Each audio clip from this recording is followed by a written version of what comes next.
Moi, mä oon Kalle Foodielta ja meillä on tullut uusi versio meidän iPhone-sovelluksesta. Mä ajattelin tässä parilla sanalla kertoa, mitä kaikkea kivaa sieltä löytyy. Eli sieltähän löytyy tutut ominaisuudet, henkilökohtaiset ruokasuositukset ja ostosuositukset, jotka räätälöityy sun profiilin ja käytön mukaan. Mutta sen lisäksi meillä on ihan uutena juttuna tullut tämmönen syöte, jossa sä voit kavereilta saada kivoja vinkkejä ja ideoita.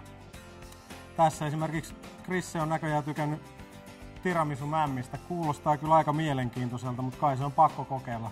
Napataan siitä yhtä nappia painamalla tuotteet ostoslistalle. Katsotaan mitä muuta täältä löytyy.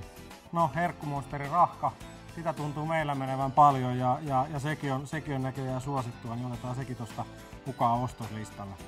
Sitten kun me myymälään, niin siellä me laitellaan sulle tuotteet kohtaamisjärjestyksittäin niin, että ne on mukava ja helppo poimia sieltä sitten ostoskoriin. Eli ei muuta kuin kaikki lataamaan ja menkää myös meidän yhteisöosoitteessa facebook.com/foodiefm. Eli ei muuta kuin hattu päähän, foodie käteen ja kokkailemaan.